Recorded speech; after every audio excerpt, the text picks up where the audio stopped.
Assalamu alaikum and peace be upon all of you. My name is Shariq Abdul Ghani. I am the director of Minaret Foundation, where our focus is multi-faith and civic engagement. This is part 3 of our series of demystifying or really explaining Hajj for our friends who are not Muslim. We're not going to talk about the do's and don'ts of Hajj. It's going to be more about stories, experiences, and really breaking apart the different segments of Hajj itself to give you a better understanding of what we as Muslims go through. Also, we're going to be joined by a ton of Muslims who are going to watch it live. We're going to watch it throughout the week, whether it be with their Islamic school curriculum or the Sunday school curriculum. But it's just a way of getting ready for the month of Dhul Hijj. And if you watch part 1, you'll know exactly what Dhul Hijj is. But today we have with us Abdur Rahman Chao, who's a good friend of mine. Chao, would you mind giving a small introduction about who you are? I work in the oil and gas industry, and as you know, the oil and gas industry is not doing well, but hopefully I'll be able to survive. I have been living in Houston for the past, 8 to 9 years. About who you are. I like Houston in the sense that there's a lot of stuff to do, despite the hot weather. I have a background in theology, in both Islamic theology as well as in Christian theology. And I'm definitely interested in interfaith work. 9 years. Well, one other thing about you that you may have left out is that you're also part of our Muslim Speakers Bureau. And what about Austin? Austin was a little blip on my life's radar. I was there for 2 years, and I was working at the mosque there. And funny thing that you bring that up is one of the reasons why I ended up going back to school for my MTS at Vanderbilt was working and sitting in interfaith discussions. I felt, despite having the Islamic background, I felt extremely disconnected from my fellow Christian and Jewish leaders around Austin. It just felt so foreign. It felt like I don't know what is really going on, except for only talking from my own point. So Austin was sort of the starting point from when I started learning more about interfaith and Christianity, etc. Sure. And you kind of, and I don't want to take up too much more time, but for those who are watching, you're kind of a unicorn in our community because you went to Vanderbilt, you got your master's in divinity, you learned all about Christendom, you did a lot of multi-faith engagement, sort of on the cutting edge, and all in Tennessee. It's not like this was New York City or Chicago or LA where it's, like diversity is prized. You were just sort of out in, for me, Tennessee, to be honest, is sort of like the middle of nowhere, right? It's one of those states you don't really think about unless you're thinking about barbecue or maybe Nashville, Dolly Parton, but who thinks about Dolly Parton lately anyways, right? Yeah. Tennessee's a great state. There's some really nice people there. Tennessee is really, really similar to Texas in the sense that there's just really 3 main cities or 4 main cities. Sure. You've got like Memphis, you've got Nashville, you've got Chattanooga, and you've got Knoxville. And whereas in Texas, no disrespect to anyone in which I don't mention their city, but Texas is just kind of like 4 or 5 cities, Yeah, it's Houston, Austin, San Antonio, Dallas. I guess that's subjective. Sure. Yeah, that is subjective. And we let's not forget our western frontier, El Paso. Excellent. El Paso. Close to Big Bend National Park and the observatory. Absolutely. So let's dive right into Hajj. Today we're going to be talking about Mina. Mina, for all those who've been watching, is essentially the starting point of all the rituals of Hajj. It's really the entryway into the Hajj experience. So we get on a plane, take off from Bush Airport, land in maybe Jeddah Airport in Saudi Arabia, take a bus, jam-packed with like 50 other people and seats for 3 people. We're sitting like 4 people, unless you've got the nice packages, the luxury packages. You get to your hotel in Mecca. You're surrounded by millions of people from all over the world, all walks of life. You hear languages from everywhere. You smell food smells from everywhere. You see people of different colors, races, skin tones, different types of clothing. And then everyone is there for one reason. Everyone is there for the experience of Hajj, which was made popular in our country, by the way, by Malcolm X, right? Or one of the purveyors of Hajj. He just really made it popular, made it, I guess, mainstream as part of American discourse. And so everyone is there. Everyone's getting ready because we arrive a few days before, and everyone's there in their clothes. And then night falls. And then what happens? So I kind of want to set the setting of the location and the mindset when you talk about night comes in, right? I mean, Mina is this tent city that's out in the middle of the desert.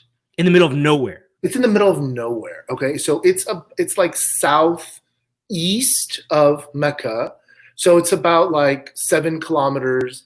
That's like 4 to 5 miles away from Mecca. And no one lives in Mina. Okay. No one lives there. Why would anyone want to live in Mina? I mean, there's really nothing going on. I mean, there is a small little suburb out there called Azizia. You might have heard of it before. Yeah. A lot of people end up staying in Azizia. But so basically Mina is surrounded by mountains from the north and the south. And I wanted to throw in some numbers here just for perspective, right? So you've got it's like less than 1 square mile. Okay, all of Mina, the tent area, is less than 1 square mile.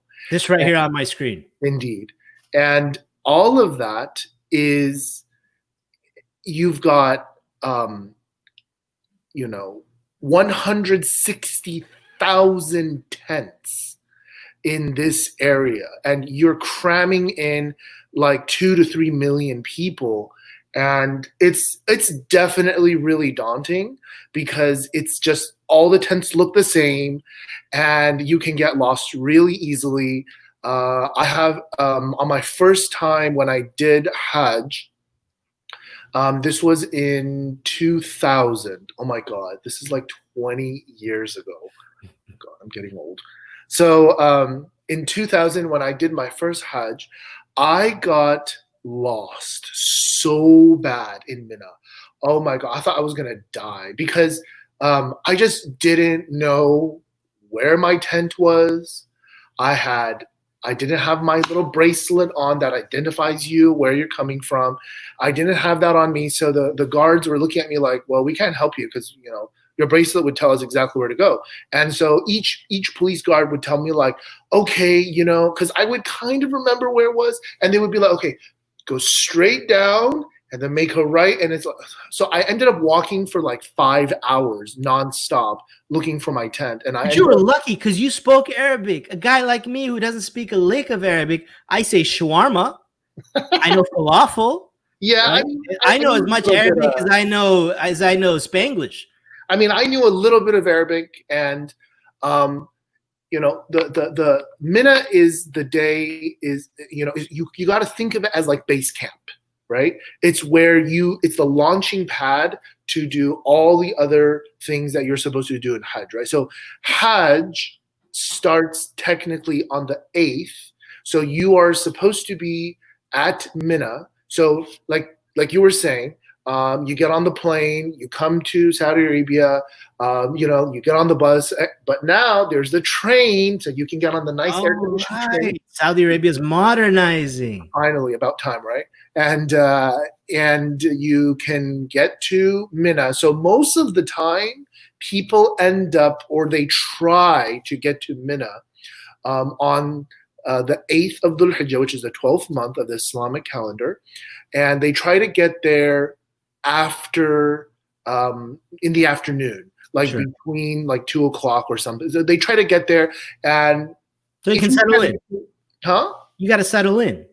Well, you got to settle in, and there's a little bit of a trivia that I wanted to kind of bring up is the Arabs used to call the day that you settle into Mina, that first day and night, that eighth day and night, they used to call it Yom at-Tarwiyah. So Yom at-Tarwiyah, Yom in Arabic means day, and Tarwiyah is translated as quenching of thirst. So why is the first day of Hajj called the day of quenching of thirst? And the reason being is that back in the day, you came to Mina to set up, and you would bring all the water that you needed for the 6 days. I mean, think about it, you're in the desert. Middle of nowhere. In the middle of nowhere, right? There, right now there's bathrooms there's toilets, there's showers, etc. Pretty sketchy toilets. Very sketchy bathrooms. I do admit, actually, there's a little shortcut, because the thing is like the shower head is right above the toilet when you go into the stall. Oh, no. I mean, sometimes I just use the bathroom and then I just take a shower, rinse off right there, and I make my ablution. Right there, I can skip the whole wudu line, the ablution line, where people are just standing there with their toothbrushes waiting around. But yeah, so Mina is sort of like this base camp, right? So you spend the night there. What do you do, right? Most of the time, like you were just mentioning, people end up just settling in, right? They end up just unpacking, and mind you, you're not supposed to actually bring all your bags with you to Mina. Mina is just sort of like think of it as like a camping trip, right? It's like a waypoint. Yeah, so you just bring. I mean, don't forget, you're coming into Mina with your sacred garments, the white garments, the garments that are dedicated for your pilgrimage. So you're not gonna be bringing in like lots of suitcases and clothes and products. You're going to be wearing these 2 garments for men for like 2 to 3 days, right? 2 to 3 days. Right. And so as a result, most people just end up bringing like a copy of their passport, a copy of their favorite Quran that they have. They would bring like a prayer mat, because all of these things in Mina are already pre-set up, right? So when you go to Hajj, you don't just like show up at Mina and be like, I'm here to sign up, right? You got to go through a travel agency. You got to get everything sorted out. So the travel agency will put you in a group, and then they got the food ready. They have meals. They've got cooks and everything. You're forgetting the national tents. So all of Mina, it's like a master plan neighborhood. Correct. And so you've got the tents for Kenya, Uganda, Bolivia, Colombia, Mexico. You've got the tent of the Americas, which is just America. Then you've got Canada, which is another portion, and then Pakistan and India, where they're at. And you can always smell the Pakistani and Indian tents, by the way, because they smell the best. The best. Well, they're making their food, so it's very, very nice. In the years that I did Hajj, I ended up doing it sometimes with the Americans, but most of the time I ended up doing it with the Taiwanese group. And because, Taiwan is sort of like a pariah state, forced into a pariah state by the People's Republic of China. So as a result, Taiwan doesn't really have a lot of Muslims. So the number of people that go for Hajj is like 30. Okay, it's like 30 out of what, like 2 million? Yeah, 30 people out of 2 million, right? So 30 to like 40, right? So the Taiwanese group actually ends up shacking up either near Brunei, which is also shacking up near Malaysia, Singapore, and Indonesia. So all the food that I ate during Hajj was all Malaysian food. Every single day, Malaysian food, Malaysian food, Malaysian food. Oh. All the saute, terrible. It sounds like a horrible experience. They didn't give us saute. It was just like simple Malaysian curry and some coconut rice and some shrimp crackers and terrible coconut rice and simple Malaysian curry. Yeah, sounds horrible. I mean, it's okay. It's so you kind of settle into Mina that day, right? And what do? Right, so you can pray. What you do is you can reflect, you can pray to God, etc. But the most important thing that a Muslim should do in Mina is they should be reciting the talbiyah, and the talbiyah is sort of you can call it the slogan of Hajj. It's something that you say it out loud to kind of, it's like a centering moment for you. So the basic words of that is, oh Allah, oh God, I answer your call. Oh God, I answer your call. And what is this call? The call to come to pilgrimage. You have no deity. Verily, all praise, all kingdom belongs to you. There's no God except for you, right? So you're saying this while dressed in these simple clothes, where you're not allowed to, for example, I don't want to go into the details, but you have all these restrictions. So you don't actually know who's rich, who's poor. The king is dressed the same way as you are dressed. The normal people that you wouldn't even recognize, you'd be like, wait, like, is that you? Like, I have so many stories of like me walking in Mina, and I'm like walking around and I'm like, oh my God, I know you. Like, whoa, what a small world, right? Right. So, I mean, the only difference is like when you're there and prime ministers or presidents come for Hajj from Muslim lands, and then you sort of know it's them because there's a lot of people like gathering around them, and they have their bodyguards and Secret Service around them. Yep, they've got a convoy, and apart from that, you wouldn't know anyone, and that's such a beautiful aspect of Hajj. It's that everyone is equal, and everyone is. It reminds us that in front of Allah, in front of God, everyone is equal, and that we are judged by our actions, by what's in our heart and how we manifested that on our tongue and our limbs. Yeah, absolutely. And one of the things of the, well, you could consider the equalizing aspect of Hajj, of this pilgrimage, is the fact that you've got all these limitations. You can't cut your hair. You can't wear perfume. You have to wear these certain garments, and so you're limited in the way of how you can present yourself that could distinguish you from someone else, right? And so you can't actually do that. And so as a result, the poor and the rich are equal in that sense. Another thing to consider is the fact that, is that the two garments specifically for men, they bring a feeling or a reminder of the inevitable allegory of death, right? So as Muslims, when someone dies, you are shrouded in white cloth. So when you are in Mecca and you're wearing this sort of a shroud, it really, it's unmissable. There's no way a person doesn't notice it. You feel, you're not allowed to wear anything except those two things, right? Yeah. In fact, I have a picture of what we wear. There it is, right there. It's a toga. For all of you who are wondering, what is this shroud that Chao is talking about? Where essentially all the guys are walking around in togas. This is how I always describe it to people whenever I go to a church or a synagogue and people ask about what it is. But this is actually what it looks like. It's just two pieces of white clothing, and it can't be fancy clothing. Some of you guys might be thinking, it can't be sewn on the ends. There you go. It can't be sewn on the ends. So it's just very, very simple fabric. And no, the ladies don't have to wear this ihram, IHRAM, ihram, or it just be simple. Call it a toga. Yeah. And the women don't have to wear it. The women just have to wear, simple clothing. They just wear their regular clothing, but they follow the same rules as the men. They don't cut their hair and all those limitations, right? So, I want you to look at this picture here. I want the audience to kind of look at this picture and think about, it's not comfortable. Okay, let's just state the obvious. It is not comfortable at all. It is not comfortable. And here's the worst part for men.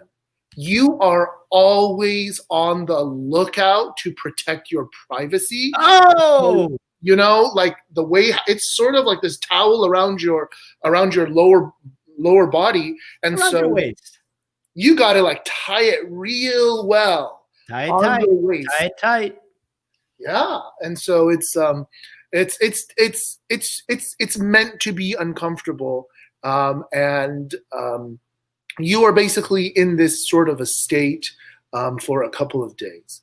I wanted to bring up a few other things, and that is obviously Mina is like we said, sort of like the base camp of where everything goes, right? And so after that night on the 8th, you end up going to this other place called Arafah, which will be covered in a future segment. Right. But the night, so you kind of spend the day over there, but that night, which is the 9th, you end up coming to Muzdalifah. Where is Muzdalifah? Muzdalifah is like right next door to Mina. It's like literally next door to it. So you end up spending the night in Muzdalifah, and the reason why it's called Muzdalifah in Arabic is because it sort of gets you closer to Mina, right? So if you want to think about it, if Mina is here and then Muzdalifah is here, then Arafah is here, right? So if you look on the map, right, So you've got Mina is right here, and then Muzdalifah right next to it. yeah, and then Muzdalifah is right here. No, right there. Move your mouse past the freeway. Right here. No. Oh, right here. No, there's Muzdalifah. Right. And then if you keep going towards the southeast corner, you'll see Arafah eventually. Okay. Right. So yeah. So Muzdalifah is the night you spend the night. You spend the night there, and there is no tent. There is nothing. Nothing. Open air. It's open air, and you just sleep on the dirt. Yeah, you're totally under. Let me tell you, when we talk about open air, okay, let's lay the scene for everyone. You get on buses from Mina, okay? That's if you can get on the bus and your bus comes on time. Keep in mind, there's millions of people in this gigantic tent city, so there are hundreds, if not 1,000 buses waiting to pick people up. They pick people up, drop people off, pick people up, drop people off. And this happens from what time? From sunset, right? So from sunset all the way until dawn the next morning. Yeah. So you've got the buses going from Mina to Arafah, but then that night from Arafah back to Muzdalifah. I mean, I'll be honest with you. I have been stuck on a bus from Arafah to Muzdalifah for like 14 hours. Forget about it. We just walk. Get off. You know what? Sometimes we just walk. Get off and start walking. We're lucky. We had a dude who had this awesome Garmin GPS watch, and he had pre-programmed the points. And so we just walked it. It was a good workout. It was really hot outside. It's a couple miles. I mean, it wasn't a good workout. It was a good walk because you're I don't want to say you're cooped up in a tent in Mina because there's not much to do. You're just sitting in the tent all day, and all you're doing with millions of other people is worshiping God alone. You're reading the Quran. You're making your supplications. You're asking for forgiveness. You're asking for things you don't even need. I need that Lambo. I need that Porsche, that 4-story house, that mansion, and wherever. You're asking, just like you got everyone goes into Hajj with a laundry list of things that they want, and then their friends give them a laundry list of things that they want. So you ask, but I think it gives you a lot to do in that long period of time. And so when I went to Muzdalifah, Chao, I think it was the middle of the night when we walked there and we got there. There's barely any room on the ground. I was lucky because I do a lot of camping, so I took I took a sleeping pad with me, right? And I was on the sleeping pad and couldn't sleep. So next to me was a fighter from Chechnya. Next to him was a lion hunter from Kenya. Okay, a lion. So he had a farm. He had a farm, and his only job on the farm was just to watch out for the lions because they raised impalas. Okay. They raise. I know it sounds weird. The people over here raise cows. He raised impalas, so their only job was like guarding the impalas from the lions. And it's just we're just our conversation in the middle of the night, even though when we should have really all been sleeping because it's been exhaustive at that point, Yeah, was absolutely. it was just sign language. Like I did this, and the Chechen is like Soviet, boom, boom, boom. I mean, little things like that. So to give us an idea of who's who, who's what. Again, you couldn't tell. It was just beautiful. It was a Yeah, I mean, beautiful. Muzdalifah is a pretty. Muzdalifah is really. It's even rougher than Mina because there's nothing there. They do now have like some toilets and some areas for Yeah, washing. you gotta hold it because there's like a few toilets. And you're going to be waiting in line hours. forever. Yes, and the women, they don't have it easy on this. Let me tell you that. It's just not easy. It's not easy. It's tough. But Hajj isn't meant to be a glamping experience. No, it's not meant. You're not going to the Marriott or the Hilton. It's supposed to be tough. It's supposed to be rough. Yep. It's supposed to remind you of everything that God has given you, all the blessings. Yeah. There's, Chao, it reminded me, there's this one verse in the Quran that I really internalized when I was at Hajj. It was وَإِن تُعُدُّوا نِعْمَةَ اللَّهِ لَا تُحْصُوهَا. And if you're to count the blessings of God, you would never be able to. Because when you're out there on the rocks, like I was lucky, I had a sleeping pad.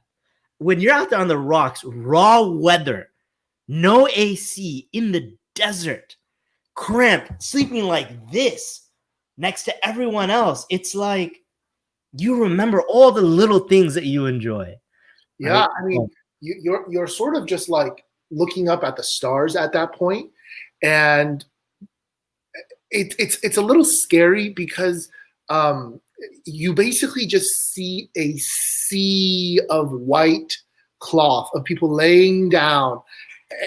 There's definitely an imagery of resurrection, of accountability, and so you stay there that night, and I've had some horrible experiences in Muzdalifah where I had to improvise in order to use the restroom, and I ended up tripping and sort of tumbling down this little hill, and I had all these like thorns, like desert thorns, in my legs and feet. Oh, it was, but you know what? It was good. It was good. So I mean, it was a great experience. It's an experience, and that's really what it is. It is it's an experience like none other. It's almost like an Indiana Jones adventure because you're with a ton of people from everywhere. You're doing something completely new. Yeah. But you're doing it because God asked you to do it. Yeah. You're walking in the footsteps of Abraham and Ismail and all of our forefathers. One thing that I always tell people who are going to Hajj is no matter what you do, you will be tested with your pet peeves. Every person that I know that goes to Hajj, they're like, oh my God, I'm trying to control myself. Oh my God. So for example, for some people, their pet peeve is body odor. Like they can't take it. Like, oh my God, I got to run away. Well, tough. You can't really run away at this point. Some people, they're claustrophobic. All these people around them, they get really scared. You've got people who cut lines. Table manners. For me, it's table manners. Oh my God, table manners. And you will be tested. Your patience will be tested. And that's the point of Hajj, self-control. What is it? Inna Allah yuhibbul muhsinin. Is that the verse that I'm thinking of? That verse just popped into my mind. Allah loves those who demonstrate excellence. Right. And that's something that you just have to do. You got to take the high route. Always at Hajj. You have to take the high route. Yeah. I mean, someone's cutting the line. You're just like, you literally, I don't know, but like there have been times where I would be like muttering to myself, like, I refuse to ruin my Hajj over this incident. Like, I refuse. I'm just going to ignore it. Yeah. And then you see sometimes people just, their limit breaks and they start yelling. And it's like you don't even look to see, ooh, what's going on. It's more like, oh, he was this close. He could have just kept it in. He could have stayed just a little bit more patient and he would have been okay. Why? You spent all this money and you come all this way. It's a lot of money. Because you only have to do this once in your lifetime. That's it. Yeah. Spent all this money, went through all this, and then you just lose it. Knowing that you might lose it, but then you lose it anyways. But the beautiful thing is, even when you lose it, it's not like anything's lost. No, you still have that opportunity to turn back to God and say, God, I'm sorry. Please help me salvage this. Yeah, I mean, Hajj is I have never met any single person in my life where they don't have some crazy story, right? Like you got your story of the lion hunter. Actually, you know what? I have a friend. I know him pretty well.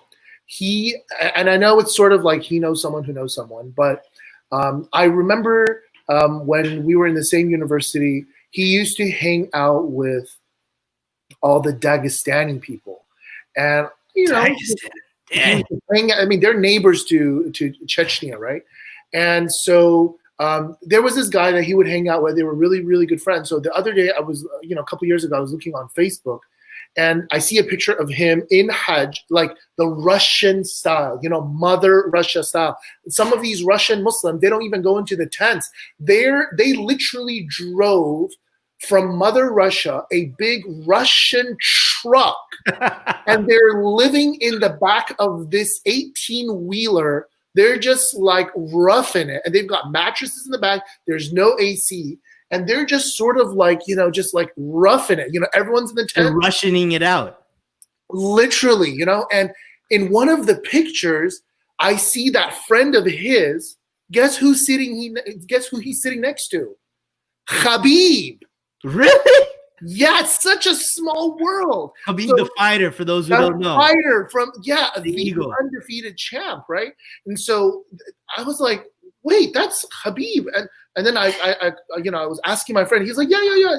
That friend of mine, he sees Habib. Like they know each other real well back in Dagestan. And I was like, wow, this is crazy. It's such a small world, So you're gonna meet people you're gonna meet someone who knows of someone.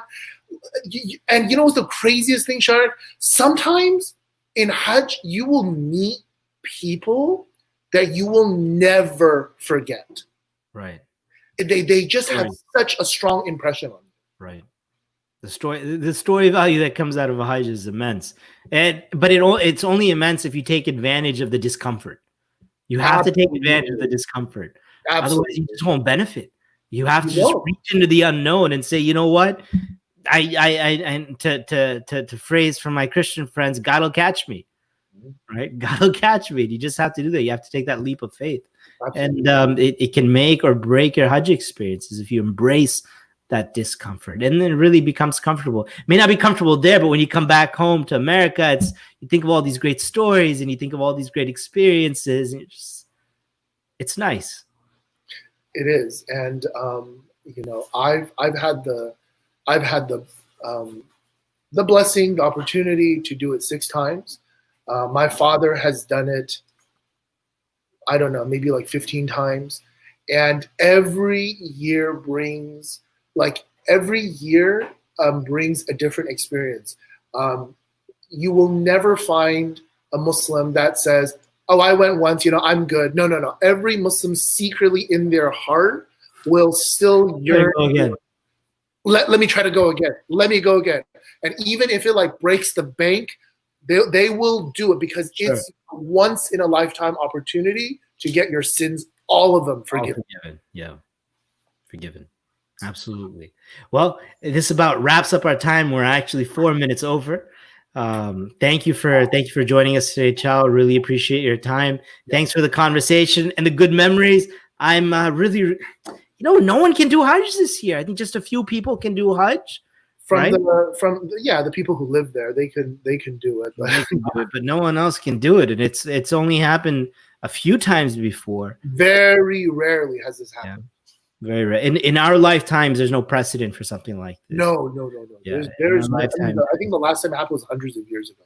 Yeah. So thank you for joining us, Chao. For all those watching, thank you as well for joining. Please learn more about Hajj at Discover Hajj. That's HAJJ, discoverhajj.com. It's an opportunity for you to learn a lot more about Hajj itself. Learn more about the stories. Take a look at some pictures. Take a look at some check out some videos.